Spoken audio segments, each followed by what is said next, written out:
All right, so yesterday we talked about the Battle of the Bulge. I mentioned about how this was important, so detailed significance, right? And also explain a little bit about Germany's objective with this counteroffensive.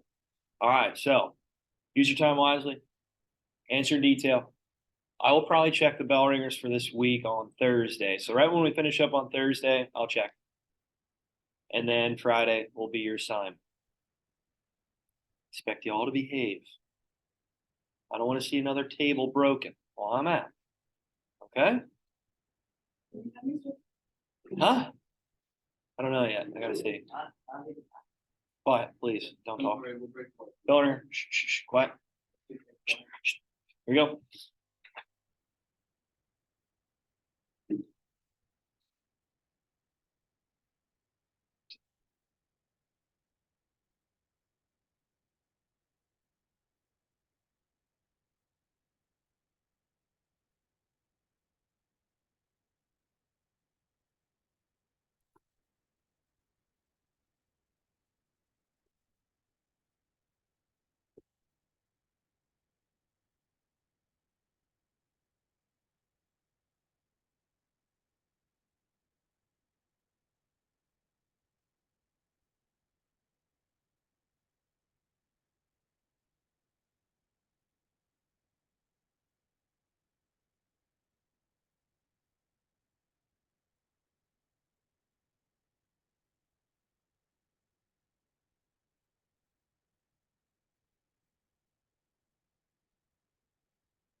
All right, okay. So Battle of Bulge. What is so important about it? Why is it so significant?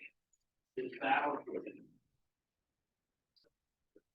Go ahead, Paul. Because it's the Nazis' last attempt to try and regain territory in Europe. Yeah, good job. What part of Europe? West or the east? The West. The West. Good job. Against the United States and Great Britain. Good.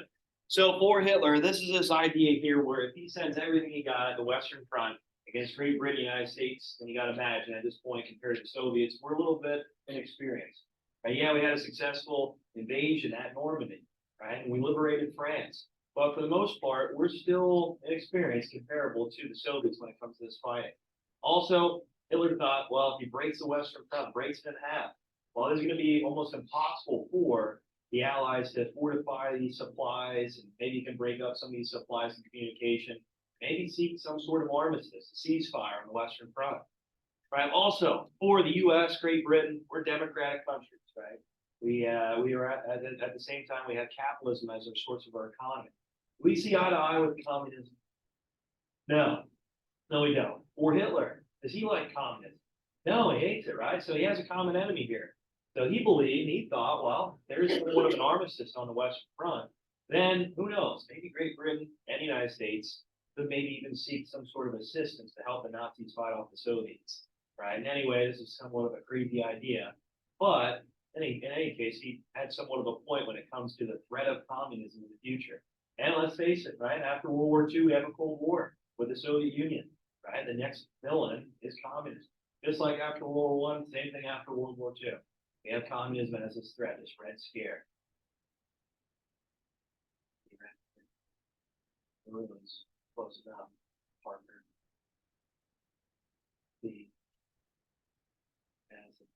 All right, anyway, so with communism, this is the next threat, right? So for Hitler, his goal is to try to march through what? All right, so just like at the start of this war, right, this is where Germany's trying to set this counteroffensive through this area. Go ahead, Paul. Belgium. Yeah, Belgium, good job. So the Ardennes Forest, right here in between Belgium and where we have one in France, right? So his goal is to try to break the Western Front and seek all the way up to the English Channel.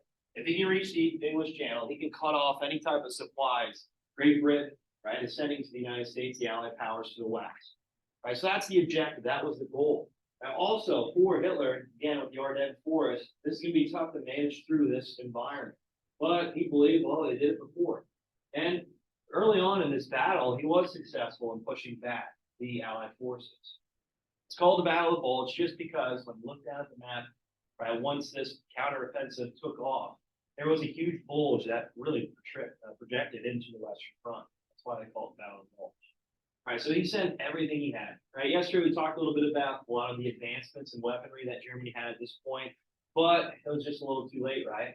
They were low on resources. The Allied powers were bombing really the crap out of Germany and their production. So they were very limited when it came to some of these jet fighters like the Me-262 and some of these Tiger II tanks that were very advanced. Also, if you think about it, when it came to oil, fuel, a lot of these tanks will just be operational and operational on the battlefield. They'll run out of fuel. They'll just be there stationary. And that's not going to really help you with it. Obviously, you're trying to fight off the Allied forces. All right, so the Ardennes Forest is going to be difficult to manage through, but for Hitler, they did it before. For Germany, they did it before. And with this counteroffensive, it looks like it's going to work. Looks like it's going to happen. All right, so what were some of the pitfalls, some of the disadvantages for the Allied powers here in the Battle of Bulge? What were some of the issues that they had to face? Why? It was freezing, so they had the other tanks. Yeah, good job, right? So this was very cold. It was one of the record-setting temperatures, low temperatures of the time. I think still, right, to this day, 1944. But it reached -10 degrees, -20 in some locations, some points in December of 1944. So, of course, right when we're fighting in this area, the record cold temperatures come through. Right. Also, how you got to imagine that how it slowed up our tanks, our advancements. Again, we had to march through this heavily thick forest. Okay, at the same time, manage our tanks, armored vehicles through this. It'd be tough to do. What else? So with the cold weather, what else? Chris? Snow. Yeah, good job, right? So with all the heavy snowfall, right, it came up to a point where it was close to a foot deep. So it was tough, again, to manage through this transportation, try to communicate with our squads, our divisions moving through the Ardennes Forest, right? And the snow is just bogging us down. Okay. And you gotta imagine, right, with all that cloud coverage, it's hard to even really pick out where the German defenses are. So they just used our Air Force. Our Air Force was pretty much out of the question. We couldn't use it. So again, this is allowing for Germany this perfect opportunity to set this counteroffensive. All right, so you can imagine too with Germany, they're pulling forces, literally, right, resources from the Eastern Front, allowing the Soviets to push even harder in the Eastern Front. So as they're trying to seek some sort of armistice with the West. All right, you got to imagine too, for Hitler, he realizes that if this works out, if this armistice occurs, you got to think too, with Great Britain, United States, they might be a little bit more friendly compared with the Soviets. It's hard to believe again with the Blitz, okay, over Great Britain. And well, you can imagine with Operation Barbarossa, I talked a little bit about the horrors of that. And today we'll focus more about how the Soviets are going to get their revenge on Berlin. All right, so with the Battle of Bulge, too, there's a lot of other issues that were occurring when it came to some of the Germans flipping road signs, trying to really confuse the Allied forces marching through the Ardennes forest, okay, just messing up roadways and messing up with the logistics of this movement. And also the siege of Bastogne, so the Germans literally surrounded this key city, right? And the 101st Airborne, many other divisions were literally trapped there in the city to try to fight off the whole, pretty much both the German army and the Western Front by themselves. But eventually, right, that the skies cleared out, and we could use our Air Force, and also who came in to save the day? It's Tank Division here. A couple of things. Go ahead. Yeah, General Patton. Good. So Patton comes in with his tanks, right, and alleviates a lot of the pressure the Germans had, stops this counteroffensive from happening. Again, it was very close to being successful. They almost broke through these Western lines. Right, there's also a lot of primary resources out there. If you guys get a chance, maybe look into that of just how harsh this winter was, how harsh this temperature, the snowfall. Right, a lot of these troops were literally eating snow just to fill their stomachs up because they're that low on resources. You got to imagine the Allied forces, they're expanding far in a short amount of time. And it's really hard to fortify these supply lines, let alone this massive offensive, this counteroffensive that Germany launches. But this is the last-ditch effort, right? This is the last effort for the Nazis to try to continue to fight and maybe shear up, maybe an armistice on the Western Front. But it fails. It fails. All right, is there any questions? Battle of Bulge. All right, like I said, already here, the Cold War is beginning, right? You can see how this is focused between the United States and the Soviets, how they're trying to expand their influence all throughout Europe. Soviets are trying to get to Berlin first. United States, Great Britain, right? They're trying to get to Berlin first. Okay, so this is a race in order to try to seek more of this influence, this sphere of influence in Europe. Okay, which is already shaping up for the Cold War. The tensions rise. All right, okay. Is there any questions about the Bulge? We good? All right, so here are your terms for today. So we are going to talk about the end of the war in Europe. Coming to a close.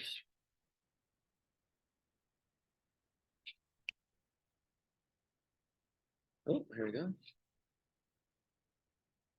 All right, so you got the Battle of Berlin. Total war, VE Day. All right, so make sure you write down the date. The Yalta Conference and denazification. So we talked a little bit about denazification when we were mentioning about the Hitler Youth and how a lot of these children, these young adults even, right?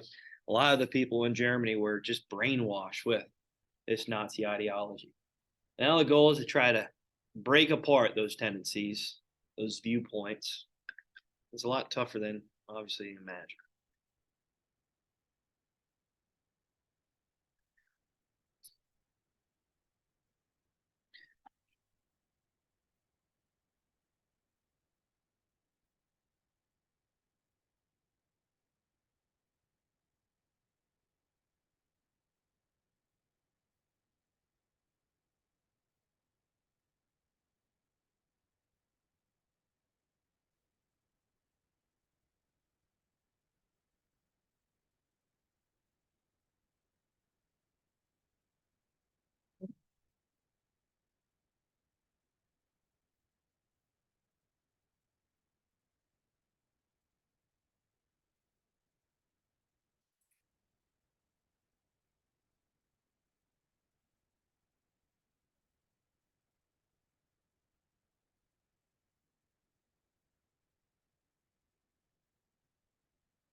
You guys need another minute?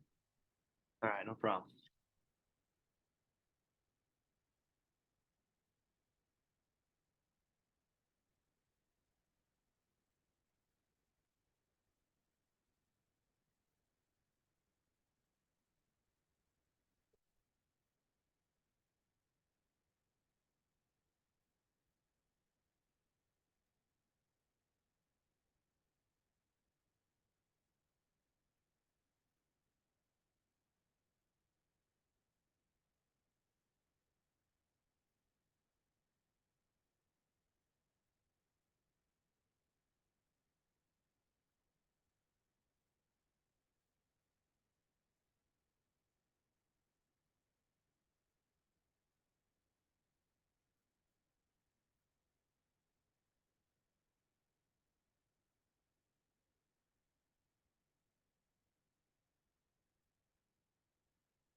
All right, so the Battle of Berlin is the last battle here in the European theater, right? This is the end of Germany. Obviously, Berlin's the capital of Germany, right? So this battle here, was it fought for the United States? Was the United States involved in this battle? Paul? No, it's just the Soviets. Okay, one thing to note, as the race to Berlin occurred, well, Eisenhower stops right before he enters Berlin. He stops right there at the doorstep, and from the west, and he realizes that the Soviets took a beat, shellacking with Operation Barbarossa, right? And how brutal the Germans were to the Soviets as they were invading into their country early on in 1941, 1942. So with that, okay, he's thinking, well, let's just let the Soviets have their fun. And fun, I mean horror. Okay, horror. As they're destroying the city, and they often refer to the Battle of Berlin as the Rape of Berlin, which you guys can probably put two and two together.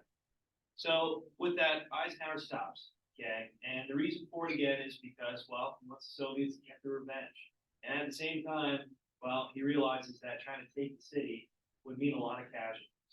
Okay, we're also fighting a war out in the Pacific, right? So it's one of those things where we are fighting in another environment, another theater. So, well, maybe the casualties here, the deaths that might mound up would just be too costly. And the reason why we thought there'd be a lot of casualties is because Germany issues a total war. What does total war mean? What? Where everyone in the country is fighting. Yeah, good job, right? So you think about it, okay, the elderly are equipped with weapons, trying to defend the country, trying to defend the capital, right? The children, really strapped with weapons, okay, even bombs, and advised to run into the squad of Soviets that are marching into the city, or just let's say suicide bomb into a tank, an armored vehicle, right? So things are getting ugly in Germany at this point. Right? This is the last effort for the Nazis to try to hold on to this war as long as possible. And obviously, the end is near. The end is going to happen. But in a all-out effort, right, Hitler issues this total war to try to hold on to the key cities of the capital. So women, children, the elderly are equipped with weapons to fight to the very, very end. And if you didn't fight, well, if you're a children, if you're a child, or if you're a woman here, you're strung up by your necks, hung out the streets. Okay, by the light posts, by any type of trees that are all throughout the capital of Berlin, as you're viewed as a traitor of the Nazi Party. So this was brutal. This was definitely a terrible, terrible battle to see, a sight to see when it comes to the harsh reality of warfare. And especially with World War II, again, 27 million Soviets died. Well, they want to seek their revenge. And as they're going through Berlin, they're killing everything in sight. And yes, raving weapons. All right, victory in Europe. Victory in Europe.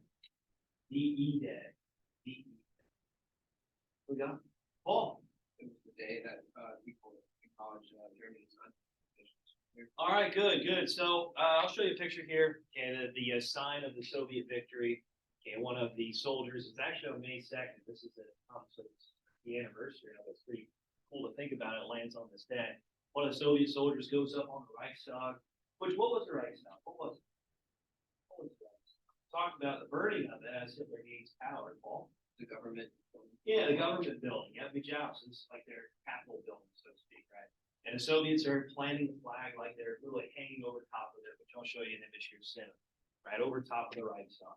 And this is a constant tug of war battle for the Reichstag, the center of the city, right? Constantly, day in and day out until May 7th, until the Germans actually surrender. So VE Day, May 7th, right? Well, or May 8th, as they recognize the day that the World War II comes to a close in the European theater. And you see the peace signs going up, right? The peace signs, V for victory. Yeah, get it? Okay. That's where you see that happen. Churchill kind of coins that, I guess you could say, for the victory Europe Day. All right, Yalta Conference. So towards the end of class here, I want to talk about the Yalta Conference. And this is already, again, shaping up of what the Cold War is about to turn into, right? How the Soviets are looking to try to conquer this land, take it over.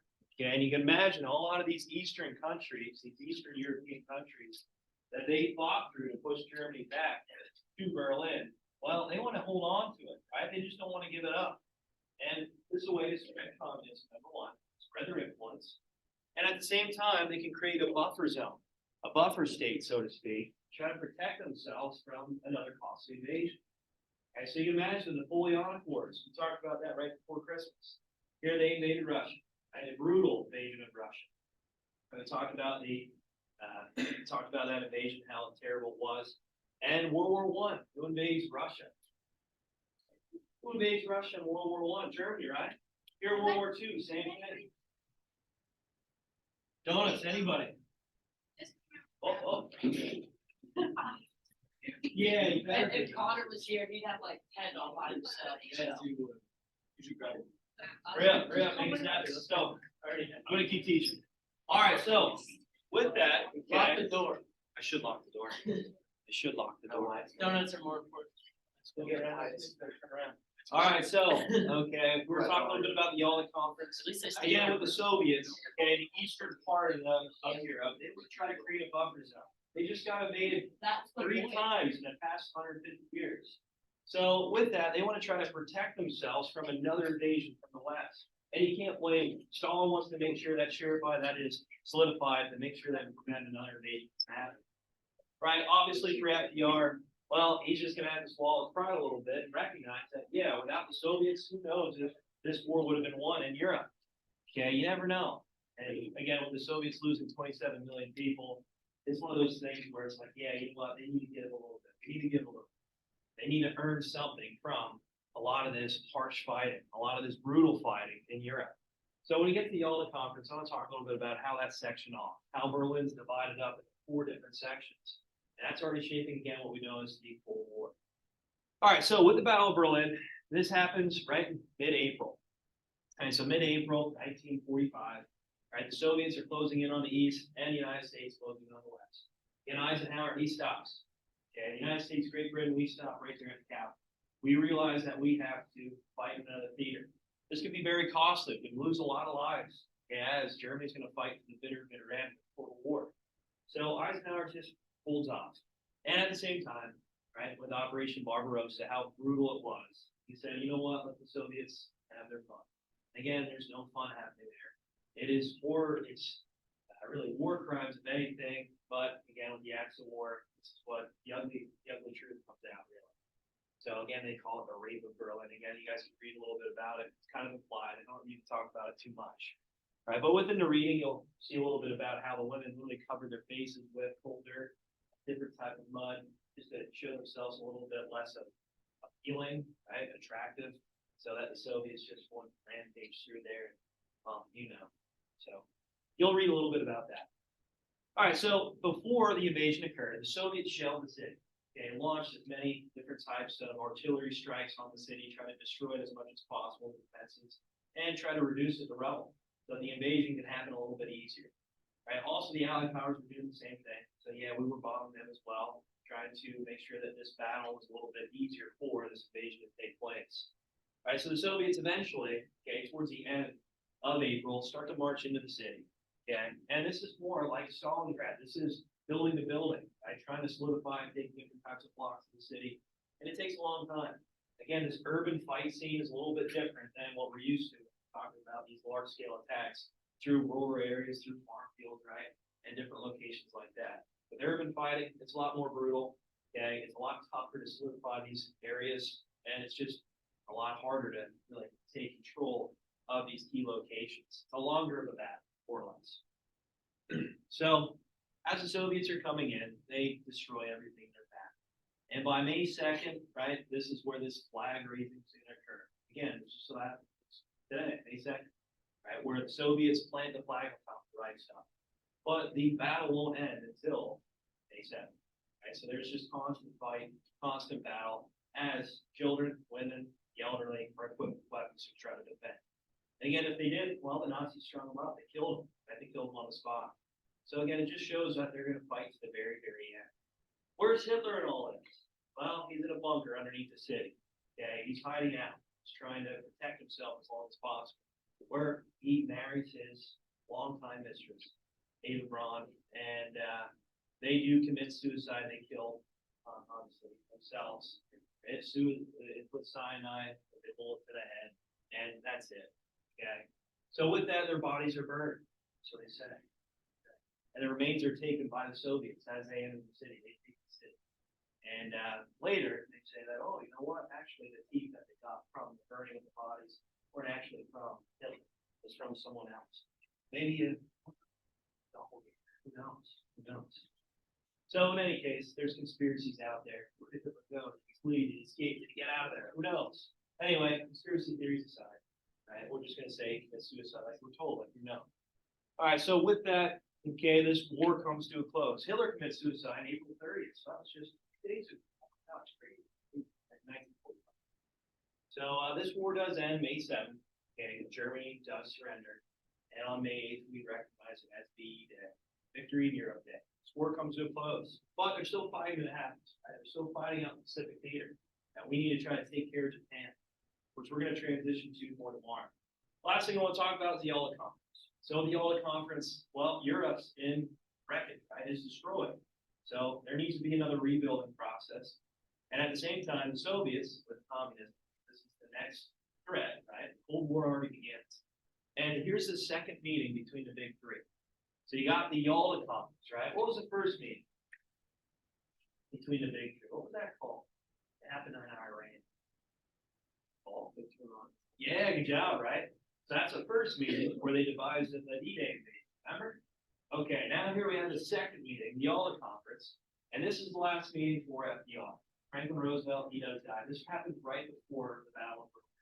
So I shouldn't talk about this right before the battle, but in any case, right, they're talking about after the taking of the city, what would occur, what would happen, and how they're going to divide up Europe and divide up Berlin. And so they talk about denazification. What is denazification? Parker.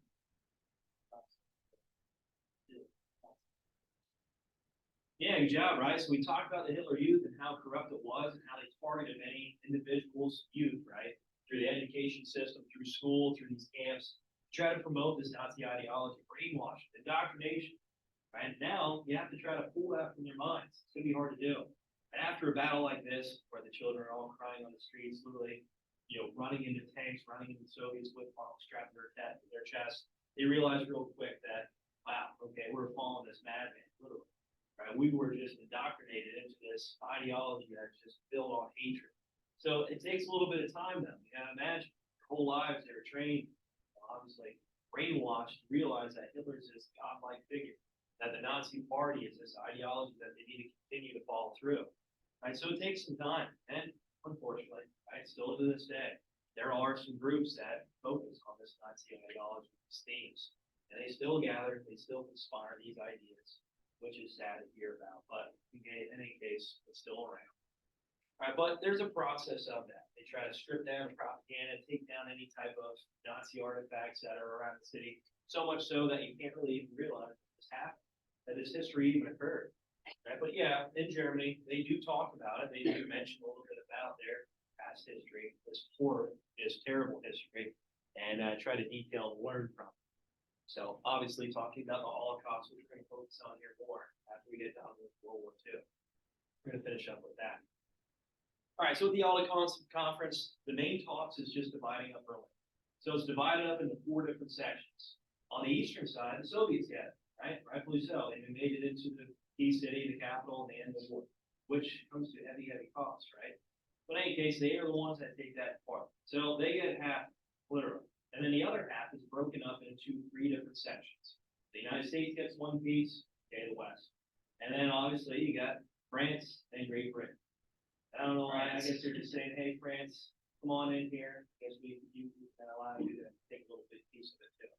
So you got East and West. So in the West, you have democracy, you have capitalism, you got the 3 powers, Great Britain, United States. And on the eastern side, you have the Soviets, so communists. All right, so this will stay separated literally up until late 1980s, right, until the end of the Cold War. So 1989, this comes breaking down the Berlin Wall, right? It does get created shortly after World War II, but 1989 does get taken down. But you guys will learn a little bit more about in the future here, and the next couple of years through American history too. But this is where, again, Cold War is already shaping up. Right, Roosevelt, he wants to make sure that they can denazify the area, take that out, right? Obviously, Stalin got what he wanted. Okay, he wanted to see the Nazi regime fall in Europe. Great, we did too. But at the same time, there comes an agreement of how we need to fight the Pacific theater, and we might need some help. So the Soviets, Stalin, he recognizes and says, you know what, we'll help you out. As long as we can continue to hold on to the eastern part of Berlin and the eastern part of Europe, where communism can spread to, and they can have control. And FDR is like, well, my hands are tied, right? You lost 27 million people in this war. So yeah, you earned it, right? So if anything, you can't take that away from the Soviets. So this is where disagreements occur. A lot of people are saying FDR should have been stronger and told Stalin more or less off, right? He should have said, no, we're controlling the city. You can move out of it. But that might have sparked a war. That, again, we don't want to try to avoid. We need to fight over in Japan yet. So in any case, you can see where that's leading. You can see what's happening there in Europe. All right, so here's your assignment. Oh, perfect. 1 minute left. I honestly forgot about that. This one will work. What, the Yalta Conference? Oh, No. I think it goes. Sneak attack. All right, so this is due tomorrow. Okay, I'll talk a lot about the horrors of the Battle of Berlin. So please take note of it. Might be hard to read at some points. I get it. Might make you uncomfortable. But in any case, make sure that's finished up for tomorrow. All righty? Perfect. All right, there you go. There is some. Yes. This one works, I promise.